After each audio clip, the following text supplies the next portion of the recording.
গতকালকে বিকেলের দিকে আমি মাকে ফোন দিয়েছি, মা আমাকে ফোন দিয়েছে, আমি পরে ব্যাক করছি। তো বলতেছে গাড়িটা বেরিয়ে গেছে আজকেও, মানে এরকম করে প্রায় প্রায়। তো এটা অবাক হইনি, ওর ওয়াইফ প্রায় প্রায় রাগ হইলে ছাদে চলে যায়, লাভ দেবে ঝাঁপ দেবে, এই কামড় দেয়। ওই আমরা ধরছি যে অত্যাধিক রাগ, এবং সে শাশুড়ি মানে ওই রিয়াক্ট করলে শাশুড়ি চলে যাবে, ওর একটাই দাবি শাশুড়ি থাকবে না। হ্যাঁ, শাশুড়ি গ্রামে যাবে, ও থাকবে বাচ্চা কখনো। তো তো এই যে হঠাৎ করে যে বেরোয় গেছে, এটা শোনার পর আমি অতটা রাগ হইনি, মানে অবাক হইনি যে এই ঘটনা প্রায় ঘটায়। এই কারণে কি বেরোয় গেছে, কারণ আমি ঢাকা ছিলাম, ওরকম খুঁজে নিয়ে আসতাম, হয়তো বেরোয় যাইতো দিক সেদিক দিয়ে বসে থাকতো দিক সেদিক, তারপর বুঝে শুনে আনতো এরকম। তো বেরোয় গেছে বলতেছি কি, এরকম রাস্তায় বেরোইয়া সেই গাড়ির নিচে ঝাঁপ দেয়, ওরে বিশ্রী গালাগালি করতেছে বলার ফলের সাথে ছিল নাকি পরিষ্কার ভাবে তো শুনি না, কারণ কি এগুলো একটা নিত্য নৈমিত্তিক ঘটনার মতো ছিল, তাই যতটুকু বলে ততটুকু। আবার যে ক্লিয়ার করে শুনবো যে কোন সময় কি ঘটনা, তো লম্বা যে করছে। পরে বেরোয় গেছে, চিল্লাফালা করছে, অফিসে গেছে, অফিসে গিয়ে সিন ক্রিয়েট করছে, অফিসে গিয়ে গালাগালি করছে সবাই, অফিসে সবাই বুঝাইছে, অফিসের এক অফিসারের ওয়াইফ নাকি ওকে দেখে নিয়ে অনেক বুঝাইছে, ও বাড়ি ফিরবে না, ওরা শর্ত বলে একটাই ছিল যে শাশুড়ি থাকতে পারবে না। তো এরকম পরে বুঝে শুনে কালকে নিয়ে আসছে। তাহলে আড়াই বছর হয় নাই, 2 বছর একটু বেশি। না, বাচ্চা কাছে হয়নি। শ্বশুরবাড়ি ফরিদপুর। ও স্কুলে পড়াশোনা করছে? লাখিপুর স্কুলে পড়েছে। বাবা যখন মারা যায় তখন ওর বয়স ছিল? ও 6 এ পড়তো। 6 এ পড়া অবস্থা। তখন লাখিপুর। তারপর হচ্ছে কমলকুড়ি বিদ্যানিকেতনে পড়ছে, এখানে পরে শিকির বাজারে পড়ছে। এসএসসি কত সালে? ও সম্ভবত 2000, ক্লিয়ার বলতে পারবো না আমি। এসএসসি ছিল 5। তোমার কয় বছরের জন্য ছিল? ও ছিল 3 বছরের। 8 বছর। হ্যাঁ, এবং 7-8 এরকম। এরপর ইন্টার পড়ছে? ইন্টার পড়ছে সরকারি কলেজে কোটালীপাড়া। এখানে কি জিপিএ থাকতে ছিল ইন্টার? 4.86 সম্ভবত, 81 4.90 হয়েছে ইন্টারে। আর এসএসসি 4.81 ছিল। এরপর ঢাকা বিশ্ববিদ্যালয়ে চান্স না, জগন্নাথে চান্স পেয়েছিল, জাহাঙ্গীরনগরে চান্স পেয়েছিল। একসাথে একবারেই? ঢাকা বিশ্ববিদ্যালয়, জগন্নাথ, জাহাঙ্গীরনগর 3 জায়গায় একবারে চান্স পেয়েছে, 3 জায়গায় দিছিল শুধু। 3 জায়গায় দিছে, ওর ছিল ঢাকার ভিতর পড়বে, তো ঢাকার ভিতর তো জগন্নাথ, জাহাঙ্গীরনগরে, ঢাকা বিশ্ববিদ্যালয় পড়ে, ওই 3 জায়গায় চান্স হয়েছে। তো জাহাঙ্গীরনগরে জগন্নাথে হয়েছে ইংলিশে, আর ঢাকা বিশ্ববিদ্যালয়ে হয়েছে আপনার সিরিয়ালে ছিল। তো জগন্নাথে ইংলিশে অনার্সে ভর্তি হয়েছিল প্রথম বছর।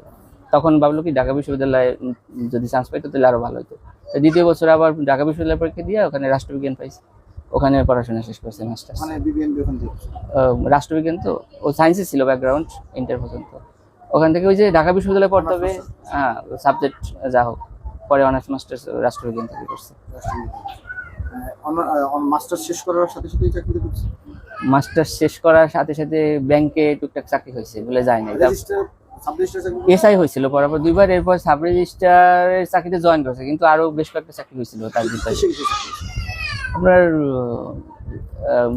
আনসারের যে প্রথম শ্রেণীর একটা জব আছে কিনা, হ্যাঁ, ওইটা একটা হয়েছিল। তারপর ব্যাংকে হয়েছিল, তারপর শিক্ষা অফিসার হিসেবে হয়েছিল, বিসিএস 36। হ্যাঁ, শিক্ষা অফিসার হয়েছিল 36-এ। মানে বিসিএস শিক্ষা ক্যাডার। তা জয়েন করে নাই, ও সাব রেজিস্ট্রার হিসেবে চাকরি করছে কিছুদিন। ওখান থেকে আরেকটা 37 বিসিএস দিছে, ওই 37 বিসিএস ওকে আবার ক্যাডার হয়ে গেছে। তখন পুলিশ ক্যাডার হয়েছে, তখন ওই পুলিশ ক্যাডার একটু শিক্ষা ক্যাডারে এসে একটু আপগ্রেড, তখন পুলিশ ক্যাডারে সাব রেজিস্ট্রারের চাকরি ছেড়ে দিয়ে জয়েন করে। তারপরে এই যে এখন পর্যন্ত পুলিশে আছে।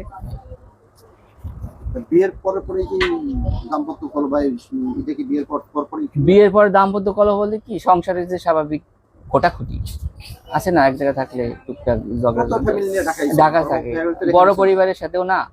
এখন ওর যেহেতু দরিদ্র পরিবারের সন্তান, তো এই হিসাবে শ্বশুরের অবস্থা অনেক ভালো না, শ্বশুরের অবস্থা ভালো না, শ্বশুরবাড়ি দুর্বল দেখে আনছি আমরা।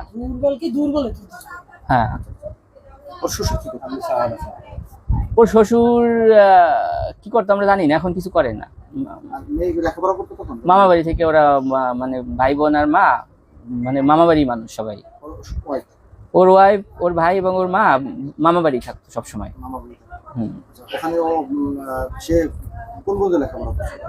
ও যখন বিয়ে হয় ইন্টারমিডিয়েট সেকেন্ড ইয়ারে পরে ঢাকা নিয়ে আবার ইন্টারমিডিয়েটে ভর্তি করছে, সেখান থেকে আবার ইন্টারমিডিয়েট পাস করছে। এখন অনার্সে ভর্তি করছে কিনা তা জানি না, এখন একটু অনার্সে ভর্তি সিজন কি সামনে না। কত সালে পাস করছে?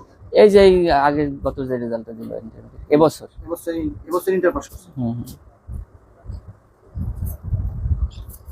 তোমাদের স্বপ্ন কি ছিল পড়াশোনা? আমাদের স্বপ্ন, আমাদের স্বপ্ন ভাই একটা মানে মেধাবী স্টুডেন্ট বড় জব করে, আমাদের গর্বই, স্বপ্নের চেয়ে গর্ব বেশি। স্বপ্ন নিয়মিত বাড়িতে আসতো? ও মানে স্টুডেন্ট লাইফেই বাড়িতে খুব একটা মানে আসা যাওয়া করতো না। তো ওই যে পড়াশোনার বিষয়ে থাকতো। চাকরি হওয়ার পরে ছুটি পেলে ছুটি পাইলে সর্বশেষ বাড়ি আসছে কবে? সর্বশেষ বাড়ি আসছে তা প্রায় 7-8 মাস আগে বা 1 বছর এরকম। এক বছর আগে। যেদিন আসছে ওদিন চলে গেছে। ওই মা এখানে থাকলে আবার নিয়মিত আসা হইতো, স্টে করা হইতো। মা যেহেতু ওখানে থাকে, ও যদি আসে বা ওই বাসায় 2টা মহিলা থাকে, ও থাকতে পারে না, এখানে এবার চলে যায়। মা গেছে কতদিন আগে? মা গেছে ওর বিয়ে করছে যখন, তার 1 মাস পরেই মা চলে গেছে। আর বাড়িতে মা আসতো, বেড়াইতে আসতো, আবার চলে যেত। এই মাস 6 আগে ও এসে 20 দিন ছিল। বৌদি বড় বৌদি